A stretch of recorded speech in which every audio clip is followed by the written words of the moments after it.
And good Thursday morning, and welcome to episode 19 of the Inside Drive podcast. Got a fun one lined up today, literally and figuratively. We're joined by Coach Jonah Hammond, the head coach of the Arnold Marlins soccer team, as well as Jason Headed, the owner of Panama City Comedy. And always with me on Thursdays is Jay Henley, the swing doc out there at Bay Point Golf Club. Real quick, before we get into it, I do want to mention Golf Plus. Alan Watson was with us on Tuesday. He is looking for a right-hand man to help out in the shop so he can get out here and do the podcast a little bit more with me.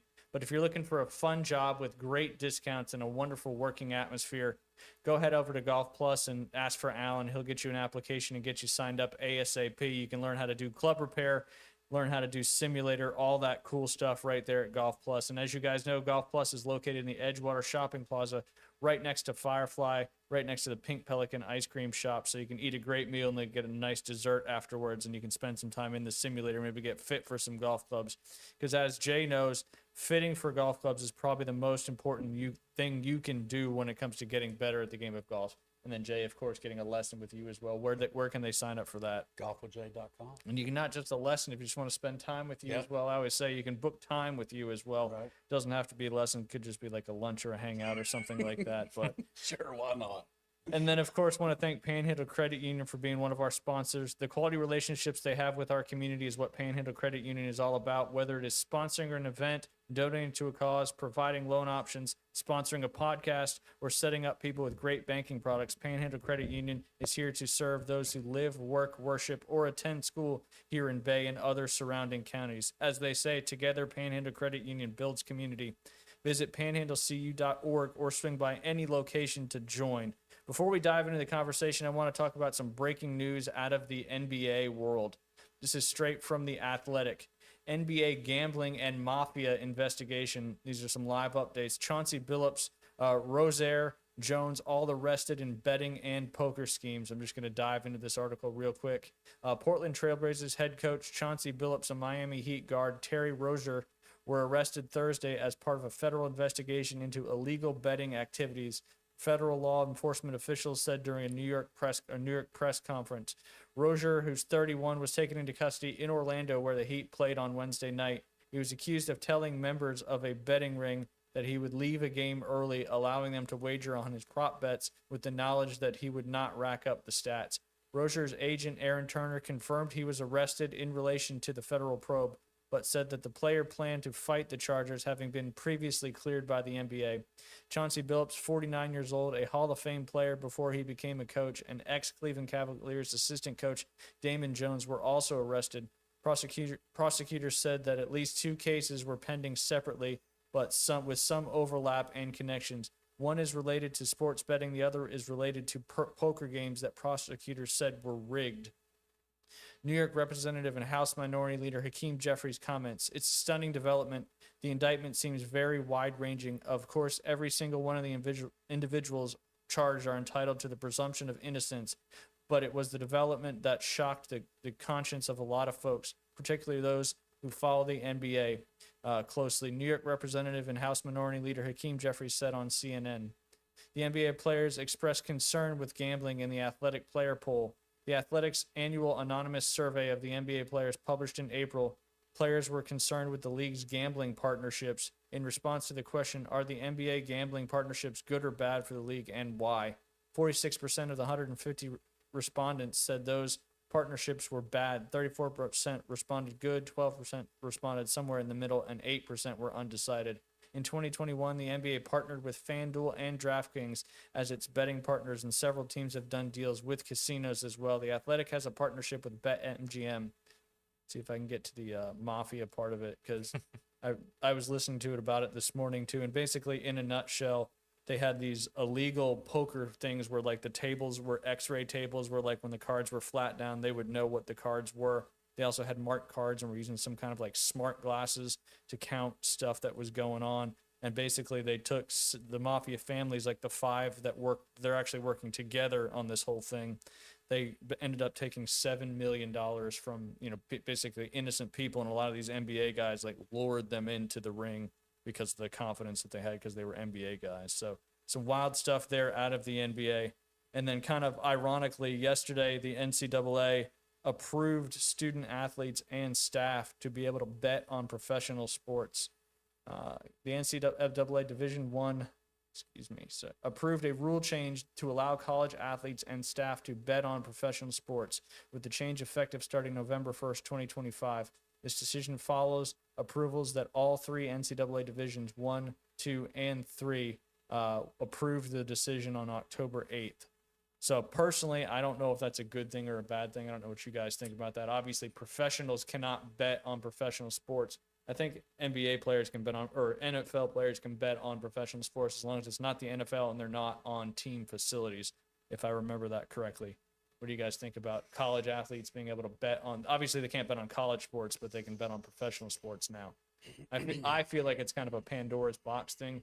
And I feel like all this sports betting and stuff like that, I think we're going to see more corruptness, more stuff. I was talking earlier with Everett that, I feel like because there's so much sports betting now, even here in Florida with Hard Rock Bets, that, Vegas is going to kind of have its hand on everything because they don't want to lose money. It's kind of like that SEC official that just got suspended for life for being able to coach or officiate an SEC game ever again. The main guy from the Auburn, Georgia game, where there was a lot of really controversial calls. And you just kind of wonder what's going on behind the scenes and all that stuff. But certainly a slippery slope. I know they don't allow you to do prop bets for individual players in college because, you would lose a bet and then players would take a lot of abuse on social media and all that stuff. So, but yeah, just some news stories from from today that kind of highlighted stuff. Interesting things going on. There's probably a lot more to this NBA betting and illegal poker ring stuff going on, but we'll keep you posted as that continues to develop. But I do want to get into our conversation today, and that's going to be with Jason Hedden.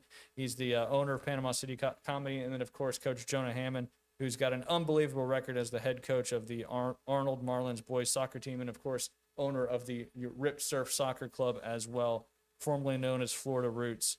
We'll start with you, Jason. Let's see here. You incorporate a lot of your shows with fundraising as well, which is really, really cool. You do have one coming up tonight in addition to what we're going to talk about with Arnold. What do you got coming up tonight? Yeah, so I appreciate that. We love to partner with the community, bring people out for a good time. And tonight we're supporting Girls Inc. of Bay County, local Great nonprofit. organization. And they had a big fundraiser they do every year called Breakfast of Champions. And the girls practice all summer long. It's usually youth led, and so the girls are doing the speeches and things. And there was a water main break over near FSU this summer, and they had to cancel the event. And the food was set up on the tables. This was a game time decision, and it was sort of heartbreaking because they couldn't reschedule it because all the girls, it was almost time for school to start. So. When I heard that, I used to be on the board for a couple of years, and I said, you know what, let's do a little something. Certainly not going to make up what would have been raised at that event. So tonight at 7 p.m., our friends over at House of Henry are hosting us, and we're doing a night of clean comedy with Jen Weeks, who's a fantastic comic out of Jacksonville. She's going to be in town tonight, and we've still got some tickets available. You can purchase them at the door or online at PanamaCityComedy.com. But yeah, tonight, 7 o'clock, House of Henry.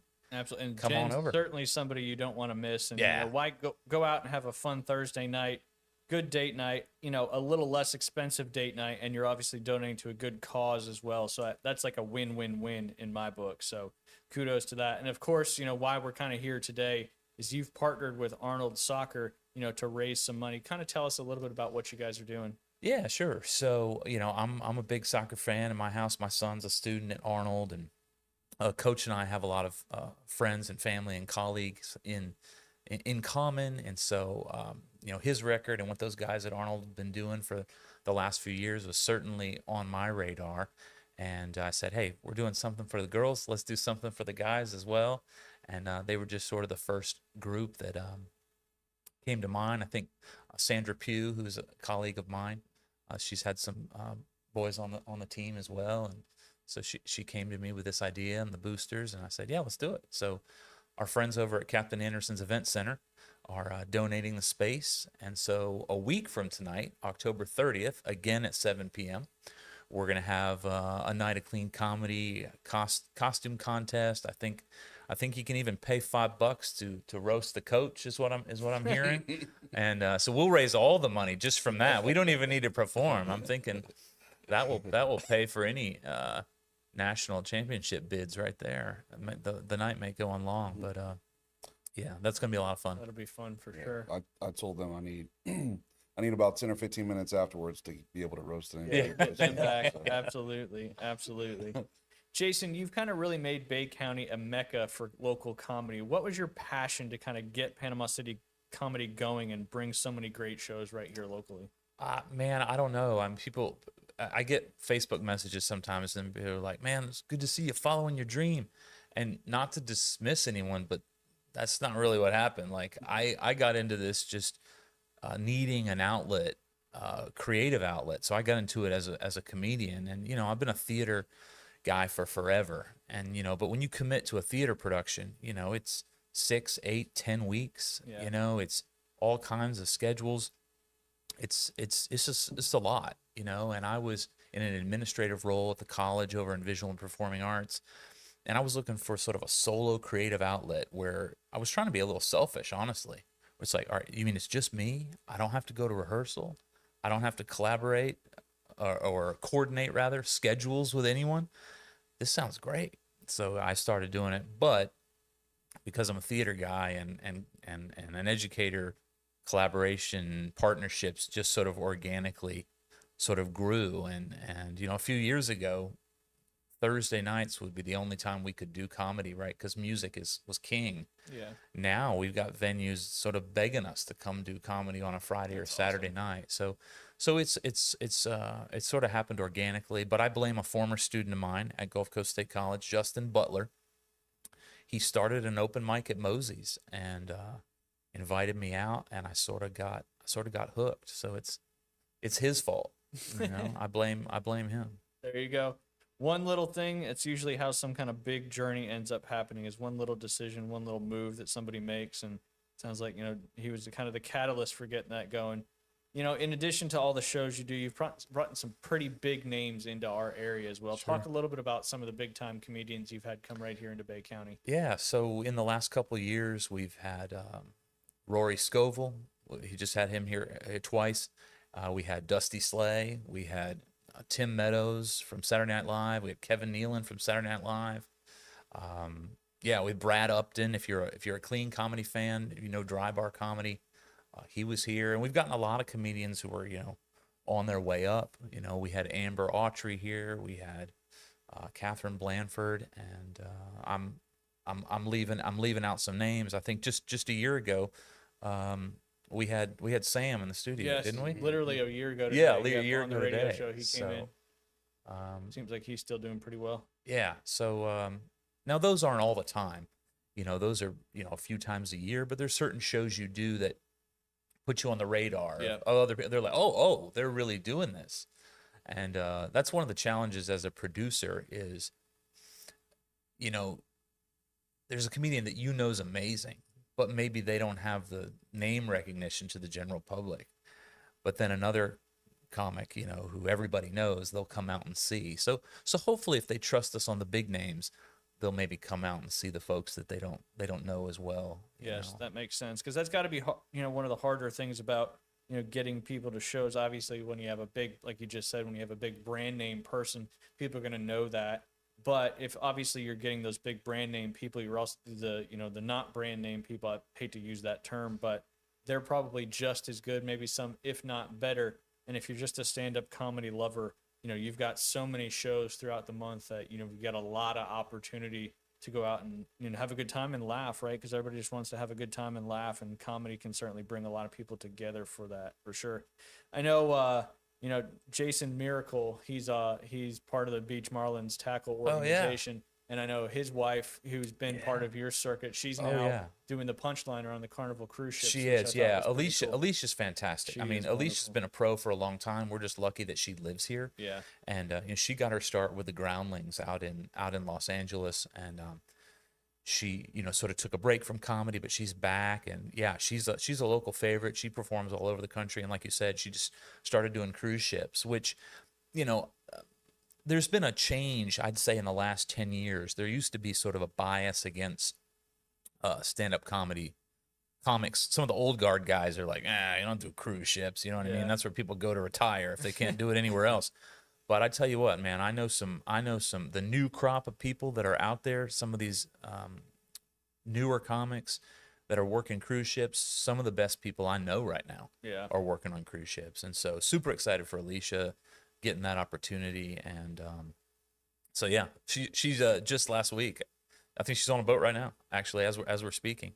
She met some people from Lynn Haven and Parker and all, so it's pretty funny to be out in Yeah. the middle of the ocean and meet people from home who, could have seen it. So yeah, we're excited to have her back on land and do some shows, but she's doing great. Another local guy, Malcolm Xavier, he hosts our open mic every Wednesday at Talk a St. little Andy bit about Sports that Pub. as Yeah. well. Oh yeah. So every Wednesday, so people always say, how do I get into comedy? just You gotta- write down things you think are funny and you go to an open mic. and you just dive into Yeah. it head first. So every Wednesday, 6 to 8, St. Andy Sports Pub, we have folks come out and we have first timers. My friend Lois Carter turned 80 earlier this year. Her bucket list was to do stand-up comedy, and she came out 80 years old, crushed it. That's awesome. Yeah, I mean, she's been an actor for a Yeah. long time at Kaleidoscope Theater and all over the community, but yeah, she came out. It's a really supportive environment. We get first timers every week, so yeah.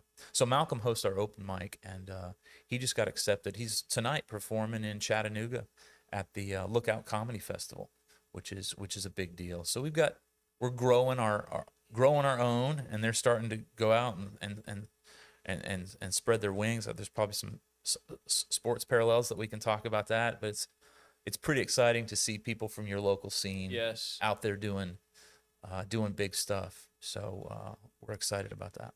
And you provide them the opportunity, and again, that open mic is a cool thing too for anybody that wants to try, dabble in it. Like you said, it's a very supportive community. Like, they want you to do well, they want you to succeed, they want you to become part of the groups you guys are doing. Obviously, you got the Girls Inc. show coming up tonight. What are some other upcoming shows that you guys have? So tonight, Girls Inc., 7:00, House of Henry. A week from tonight, October 30th, we have the show for Now, the is that Arnold dubbed boys soccer comedy team. for kicks? Yeah, we're calling it comedy for kids. I like like it. to come up with these little clever names Yeah, that's a good for one. them. I don't think anybody likes them but me, but it's fine. You know what I mean? I like them. Good. So yeah, comedy for kicks, and we actually filmed a promo with some of the guys a few days ago out on campus. And we had a blast. The outtakes are better than what we included. I sent Coach a couple privately that will probably end up on somebody's senior tribute video. They're definitely being passed around the group right now. So that's good. So we got that, and then we're slowing down a little bit. We've got a show over at Emerald Coast Theater Company, November 22nd. We've got a show at Mosey's. We're there every third Saturday. So in case I haven't said, we're not a brick and mortar organization. So there's no physical comedy club that Panama City Comedy has. We partner with other venues all over town. So, So or all over the Panhandle. Yep. So Emerald Coast Theater Company's over there by Sandestin, right? yeah, Miramar Beach. If you know Grand Boulevard, we're upstairs there. We do about 6 shows a year there, partner with them. And so we're going to be at Dick's Last Resort November 14th, Mosey's November 15th. And then we slow way down in December, and we'll gear it back up again in January. But all the info's at PanamaCityComedy.com. I think I go to the website more than anybody just to keep up with the schedule. Yep. So Yeah, I was about to ask you before we stopped was what's the best way, but you just said it, PanamaCityComedy.com. Absolutely. Or, Facebook, Instagram. We're all over the socials. Absolutely. Coach Hammond, we've had a lot of conversations before, about your program, everything going on. Obviously, you've got a big season coming up. You're going for the three-peat, the historical three-peat. How many returning starters do you have coming back from your squad last year to this team? I believe I have 8 coming back. That's good. Our issue leading into the season is out of 25 players, we probably have 10 to 12 injuries right now. One might be season ending. One's going to miss 4 or 5 games. So definitely not going to be 100% coming into the season, but hopefully we can figure it out. Some younger guys can step up. Absolutely. With challenges comes opportunity. So hopefully some of those younger guys can definitely step it up. I'm assuming the way you did your schedule again this year is like you normally do it, where you make it a very challenging regular season schedule to prepare you guys for those, the state tournament pushes and all that stuff. You guys got a tough one again this year. Oh, for sure. Always look to create the toughest schedule possible. Once we get into the season, if there's a team that's really performing, I'll reach out to their coach and see if we can schedule a game. We're definitely not shying away from competition. And obviously that formula has proven to be very successful over the last 5 years. You guys won the state championship in 21, runner up in 22, 23. I think that was the earlier exit than you guys wanted. And then obviously 24 you won, and then last year you won as well. So, does your team kind of have that target on its back because of how successful you guys have been over the last 5+ years? Yeah, for sure. Every game we play is the other team's state championship game. Yeah, you're getting the best of every team you So play. everybody wants to beat us. So I hear, I coach some other guys on teams in town, and they're like, "We're gonna beat you this year. We got it circled." I'm like, everybody has it circled. Yeah. So it's just something that we're used to, and it's good for us, right? If we're getting everybody's best game, again, we're being challenged, and so that's what we like. Yeah, you'd rather be challenged out there so you're prepared for when you get to that championship game, that you're going to obviously play one of the better teams in the state, just like you guys are year in and year out. Obviously, got the fundraiser coming up next Thursday with Panama City Comedy. How important is fundraising and your booster club to the overall success of your soccer program? It's very important. We started this. Yeah, we started this season at a zero balance in the booster club, and that's because of the past 2 years. I think it cost us around $50,000 to operate last year, and so when you're only getting maybe 2,000 from the Bay District schools, I don't know the exact number, but it's not a whole lot. You get into it's the program is funded by events like what Jason is putting on for us, and other ways of fundraising, and then parents contributing. So, there's a lot of talk about pay to play. High school sports is pay to play. I mean, it has to be. You don't get enough help from the school. So, yeah, it's very important. Yeah, absolutely. And obviously, that comes with a lot of the kids, the families of the kids that are on your team and all that stuff. But yeah, it's crazy how expensive. I mean, you guys, when you go down to these state tournaments, you got to stay, you got to eat, you got to get there, you got to get back. All that stuff adds up very, very quickly. Wanted to ask you about, Rip City Surf Soccer Club, formerly Florida Roots. Tell everybody a little bit about that, and if somebody wanted to get involved, what they could do. Yeah, so I've seen a change in the Panhandle with clubs going towards nationwide brands and clubs, and I think it's because of the location we're in. There's not a whole lot of opportunities for soccer players to play in some of the top leagues, and so we've seen some of the Gulf Souths and Pensacola's and Baysides, joining this Rush group. Bay United joining Kings Hammer. Rad has joined this Swarm group. And so I looked at all the options and I said, what is the best group, not only for our players, number one, for our coaches, for the program, for our area. And by far it was Surf. It was a nationwide brand that has some of the top teams in the top leagues. And it's helping players go directly and play for either professional teams in the MLS or across the world. But it also has players that are playing the United States national team.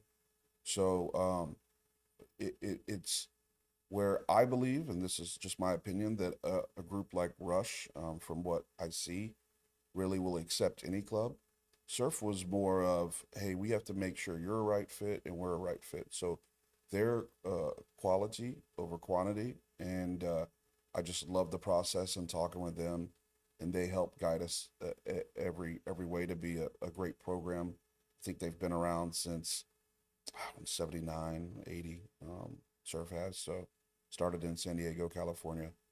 So it just kind of fit. We live here on the beach. The name kind of worked Yes, for for sure. us, So the brand, they have a partnership with Nike that only four other organizations have, and it's just brings so many benefits to our players.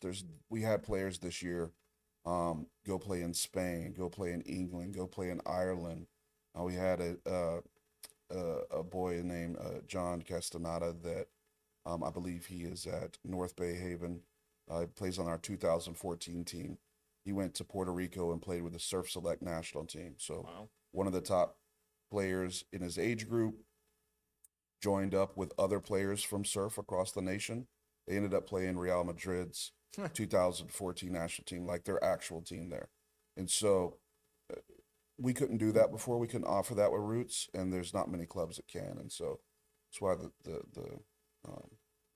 change was important. Makes sense. Makes sense. I mean, you're given the opportunity. It sounds like there's just so much more opportunity with surf for your kids to, get seen, get better, all that good stuff. So that's very, very cool. Yeah. Very cool, and good to see that you guys got involved with that.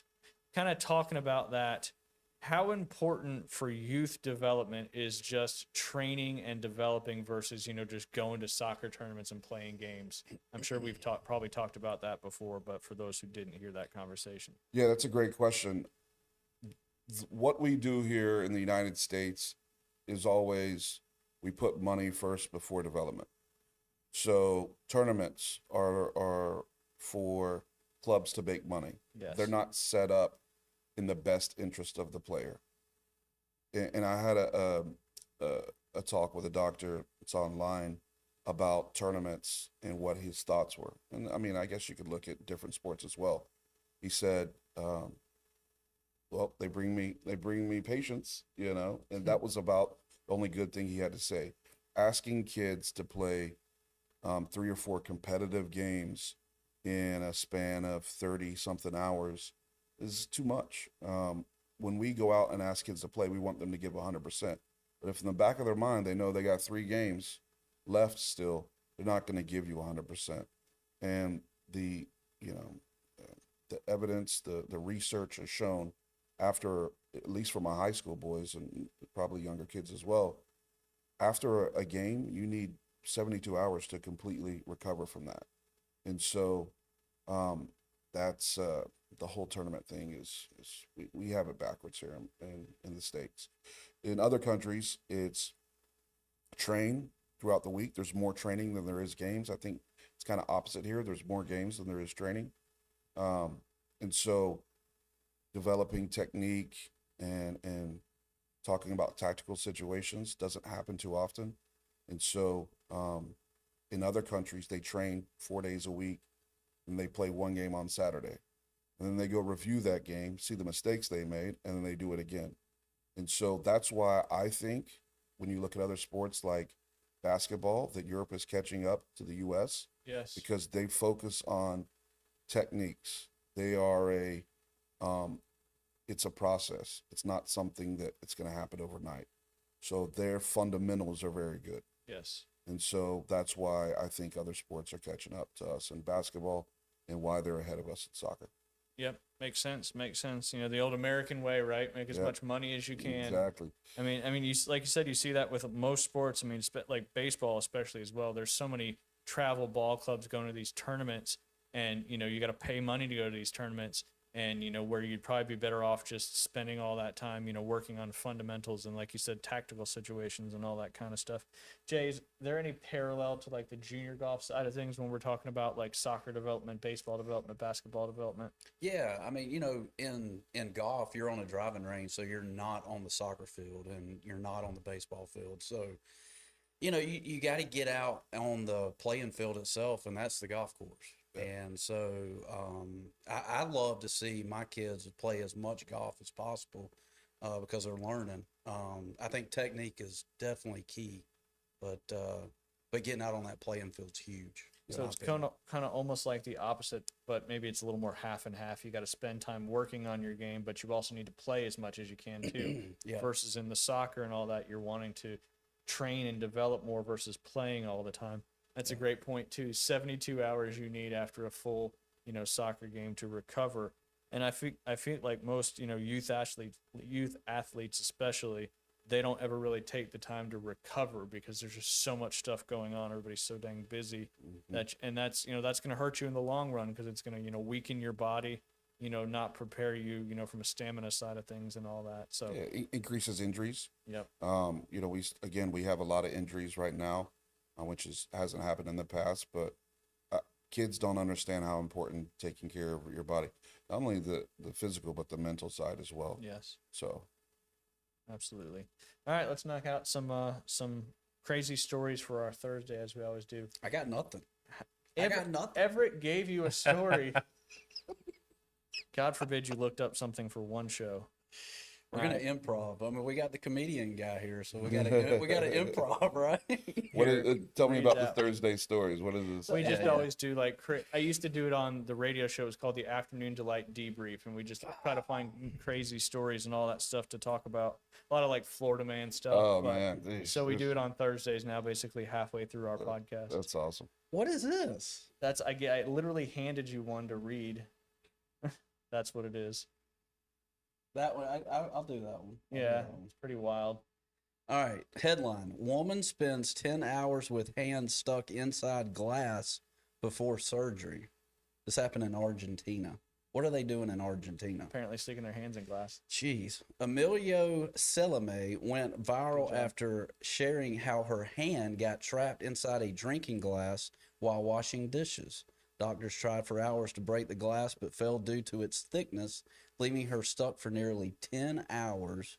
Surgeons finally freed freaking her under anesthesia, managing to avoid tendon or nerve damage. Yeah. She got away with it. She Wow. did. You ever feel like when you were washing, if you wash glasses, felt like your hand was going to get stuck in there? They don't have dishwashers in Argentina? They might not. They might not. We had a wild thing happen last night at my house. I've got a gig this weekend. I'm emceeing the Festival of the Arts, 30th Festival of the Arts over in Destin Yep. with Matt A. Kelly Arts Foundation. Nice. And I dress up as this character named Artie, right? And he sort of looks like Blippi's cousin. And I upgraded the costume this year to reflect the colors of the logo of the organization. So I ordered this orange belt online. It was one of those ratchet belts that I've never had one before, but it looked nice. The price was right. I put it on, boom, cinched it a little bit too tight. Yeah. It would not come off. Yep. I mean, we spent an hour and I'm starting to, not feel very good, because this belt is tighter than I wanted it to be. We tried for half an hour. Finally, my wife got the pruning shears from the garage, and in my kitchen, I put a picture online. It's a weird angle. I think the picture freaked everybody out because it's me taking it, and she's there on her knees with the pruning shears, cutting this belt off of my waist. And so I did my first product review ever in my life yesterday. Like, don't cinch it too tight. or you're One stuck. star, 1 star. Jason, I you had know to where cut I it thought off. that was going, right? I don't know, man. Breaking beans. Breaking Yeah, that was. man. Yeah, we that used to was- sell those ratchet belts at Bay Point, and you just go one click too far, and then you can't get that little latch to That's release. exactly what happened. Yep. Yeah, man. It's like a claustrophobic feeling. Yeah, for it got a little It's weird. moment of panic, huh? Yeah. So, and then, trying to get the leverage in there, Yeah, without So, doing any. it was a little damage with it. spicy. But Yeah. that was. See, a real life one from yesterday. Yeah. All right, I got another one here. This is a wild story out of Croatia that has everyone talking.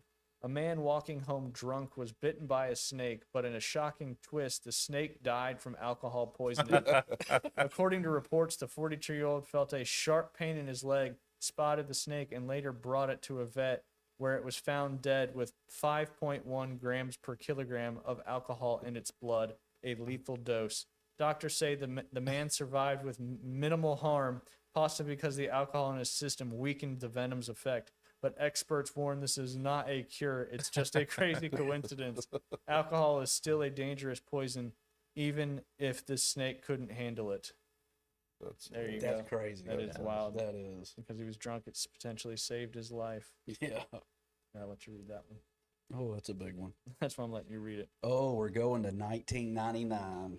Great year. Do y'all remember you remember 1999? Sure. 100%. Yes. A Grand Bay, Alabama waitress named Tonda Dickerson was handed a lottery ticket as a tip by a regular customer. A week later, that ticket hit the $10 million in the Florida lottery, and her life spun out of control. Tonda chose to take the $375,000 a year for 30 years instead of a lump sum, but almost immediately everyone around her wanted a piece. Her coworkers sued, claiming they'd agreed to split any winning tickets left as tips. The jury sided against her, but the Alabama Supreme Court overturned it, ruling that such gambling-based agreements were illegal. Then the customer who gave her ticket sued, saying she promised him a new truck if the ticket won. That case got tossed too, but the drama didn't stop.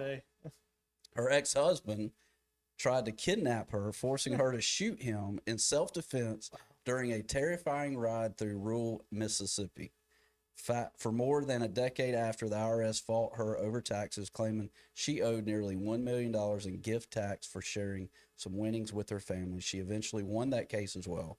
Today, after everything, Tonda reportedly works quietly as a poker dealer at the Golden Nugget Casino in Biloxi, Mississippi, a fitting end for someone who knows all too well how unpredictable luck can be. And there's a picture of Tonda at the Waffle House. At the Waffle House, yeah. How about that? Wow.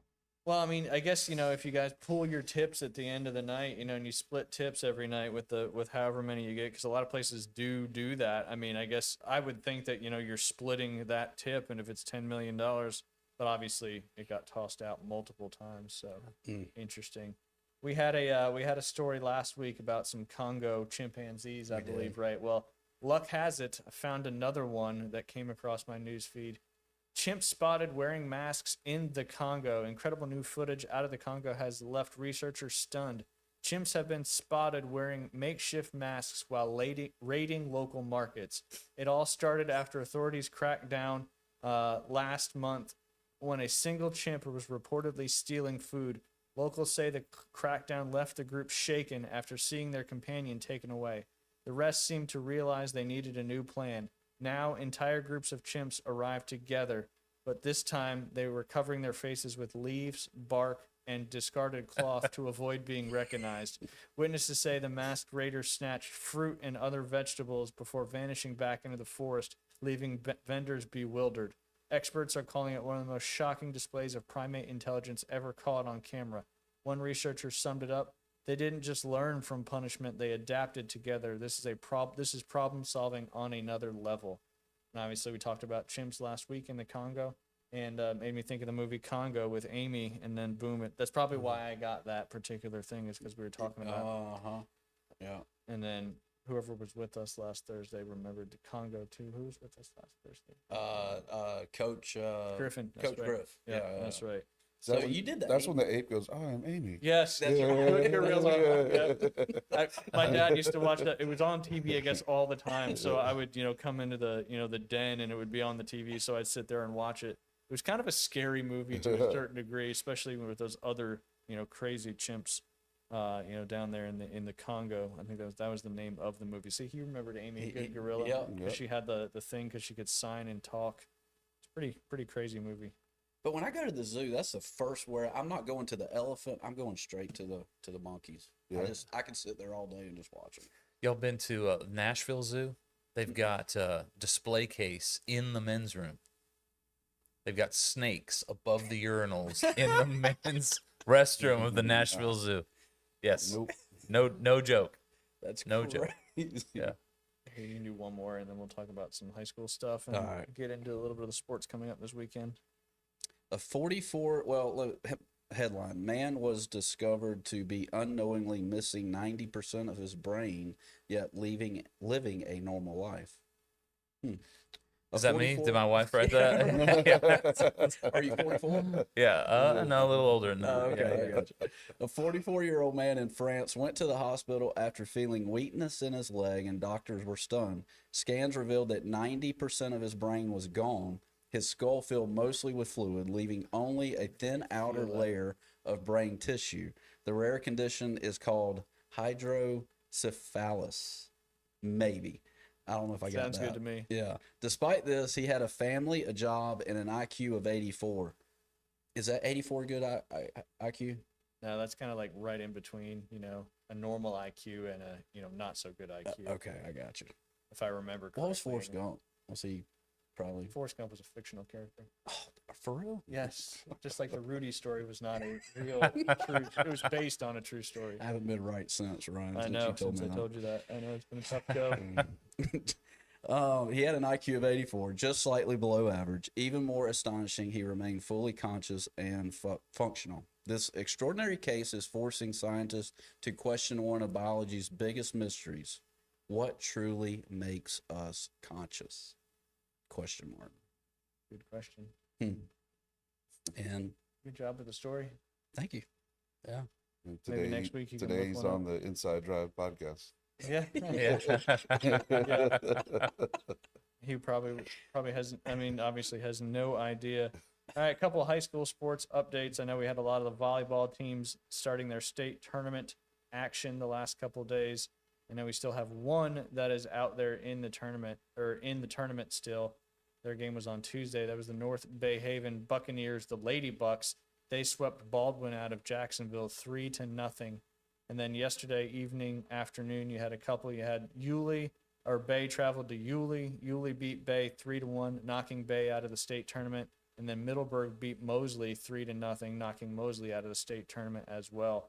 And of course, we got some football games coming up this evening. Little Thursday night football to go with your NFL Thursday night football. You've got Arnold traveling over to Tallahassee to take on Rickards. And then Mosley will be hosting 0-8 Gulf Breeze. So I don't think Mosley's going to have any problem with that one coming up tonight. And Arnold could get to 3-6 with a win over Rickards, who is also 2-6 so far on the season. And then a little Friday night football. You've got a little crosstown matchup between Coach Floyd and Coach Brown, the Rutherford Rams, taking on the Bay Tornadoes. Rutherford trying to get their third win of the season. Bay trying to go to 8-1 on the season. And you've got Bozeman versus North Bay Haven. That's a big game because if Bozeman beats North Bay Haven, they will win their district championship. And I believe that gets them a bid to the state tournament. I could be mistaken on that because the rules seem to change every other day. And then Destin High over there, our good friends, Booker T. Washington will be traveling to take on Destin. Destin having a tough season thus far at 1-7. Walton will be taking on Freeport, and then Vernon trying to get its first win of the season against a good Cottondale program. Last but not least, you got South Walton. They'll be traveling to Pensacola Catholic. That should actually be a really good football game against two really good teams. So a lot of action coming up tonight and tomorrow night. As I always say, get out there and support these young men. Nothing makes a student athlete happier than seeing a packed out stadium and their friends and family cheering them on. So again, a lot of good games coming up tonight and tomorrow night. All right, let's have a little fun. We got a lot of good SEC matchups this weekend on the football side of things. Jay, I'm going to ask you, what's, in your opinion, most likely to have the upset? We'll just live in the SEC. Okay. Oklahoma and Ole Miss. Oklahoma is 13th in the nation. Ole Miss is 8th, coming off that loss to Georgia where they looked like they were going to have it, and then in that fourth quarter, just their offense completely stopped. Yeah. Okay, and then we got Alabama and South Carolina. South Carolina not quite having the season they expected to have. A little bit of injury there with their quarterback to start out the season that kind of put them behind a little bit. And then obviously Alabama is ranked number 4. Mm-hmm. Are you guys off this week? Yes. Yeah, and Florida is off as well. And then next week is what, Jacksonville? Yeah. And then Texas A&M, the only undefeated SEC team, is 7-0. They're taking on LSU in Death Valley. That'll be on Saturday evening at 6:30 p.m. So out of those games, who do you think's got the best chance to pull off the upset? Oklahoma versus Ole Miss, South Carolina versus Alabama, or LSU versus Texas A&M? I'm going to throw Vandy and Missouri in there as well, even though Vandy is the favorite in that game. They're a 2.5-point favorite in that one. So Ole Miss upsetting Oklahoma, I think, is probably. I don't see South Carolina upsetting Alabama. They almost did it last year, but their team, I think, was a little bit. They had Rocket Sanders too last year, the running back. Yeah. So yeah, I'm going Ole Miss. I mean, they played us pretty hard last week. I mean, yeah, except in that fourth quarter where their offense just went completely missing. Yeah. All right. How about you? What do you think? I think that's a tough one. That's why I asked you, not me. Does Vandy, survive I think Vandy continues to win. I think Vandy's one of the most fun teams to watch in the SEC right now, just because they did, Diego Pavia is, kind of come on strong the last few years and kind of changed the trajectory of that Vanderbilt Commodores program. But yeah, I think I would like to see. I think actually LSU may have an opportunity to upset Texas A&M because it's in Baton Rouge, and Brian Kelly's kind of quote unquote coaching for his job right now, because he's dropped some games he probably shouldn't have. And Texas A&M, I don't know if they're a little in over their head or not, but 7-0, and they could really separate themselves with this win. Kind of a dangerous game for the Tigers there, or for the Aggies there, excuse me. Yeah. So I'm going to go with LSU upsetting Texas A&M as the most likely, in my opinion. As we always do on Thursdays, we've got our Thursday night football game. You got the Vikings at the Chargers. Obviously, Carson Wentz still starting for those Minnesota Vikings, and the Chargers have dropped a couple games recently. I did have two best bets for props there. Justin Jefferson only needing 5.5 receptions as his target for receptions. I would definitely take Justin Jefferson and the over on that one. And then Jordan Mason, he's only got a total of 55.5 rushing yards. I would take the over on that as well, because the Chargers' run defense is, a little depleted over the last couple of games. You could even parlay those two together and see what we would get. What I say, Justin Jefferson on receptions. Might just do this while we're talking. Mm-hmm. And what was the other one? Jordan Mason over 55.5. Yep.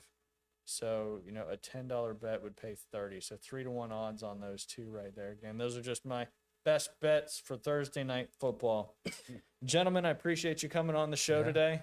One more time, Jason, remind everybody about your two big fundraising shows coming up. So Panama City Comedy has two upcoming fundraiser shows. One of them's tonight, October 23rd, 7 p.m. at House of Henry, historic downtown Panama City. We're supporting local nonprofit Girls Inc. of Bay County. Doors at 6, show at 7. You can get them at PanamaCityComedy.com, or I've got a few left that you could get right at the door. And then a week from tonight, Thursday, October 30th, 7 p.m., we're going to be beachside over at Captain Anderson's Event Center. Great venue partners over there. This is a great venue And for comedy, for sure. they're collaborating with us and donating the space to support the team. We'll be doing Just for Kicks comedy to support the Arnold boys soccer team, and that's another night of. And both these shows are clean comedy, so you can bring the whole family. You don't have to be worried about you don't have to get a babysitter. You can bring the older kids. The younger kids will be bored, but we're saying 12, 13 up. And both shows. Tickets at And again, PanamaCityComedy.com. yeah, there you go. Yeah, So PanamaCityComedy.com. That's it. all your info right there, schedule, tickets, all that good stuff. Go check out a show. You will not be disappointed. Coach Hammond, thanks for coming on today as well. When does your first game of the season get kicked off? First game of the season is November 7th. It's against North Bay Haven. Typically we haven't had any issues with county opponents. Majority of that team plays for me in the club, and I've been training them over the past 2 or 3 months. And people better watch out for North Bay Haven. If my guys don't show up, we can easily lose that game. This year, it's at Gavlac, where we haven't lost in 50-something games, but they have a very, very good team. Look for them to go far this year, maybe even compete for a state championship in their classification. But other than that, I wanted to add an upset to you guys, the SEC, going to Arkansas over Auburn. As an Auburn fan, kind of rooting for that, so we can get a new coach. Yes. There you go. Yes. Sometimes you got to root a little differently to get a specific outcome, but yeah. I mean, that win does us. What does it do for us? Nothing at all.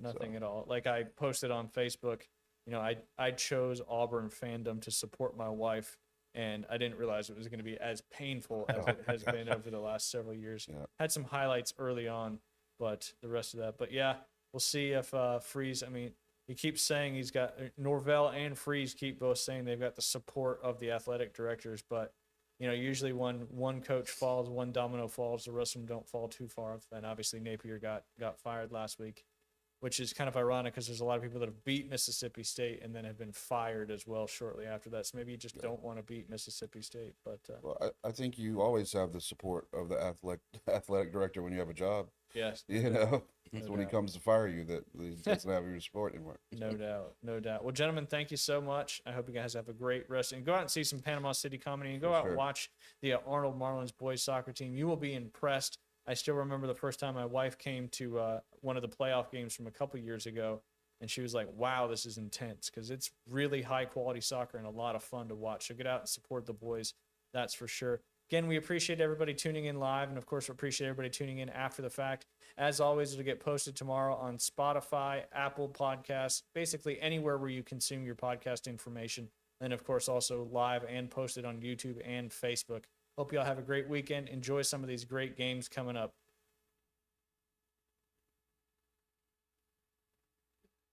All right. Sweet. Yeah, thank you, man. Where's your full schedule? It's on Max Preps. Max Prep. Yeah, just type in Arnold Boys Soccer, Max Preps. Got it.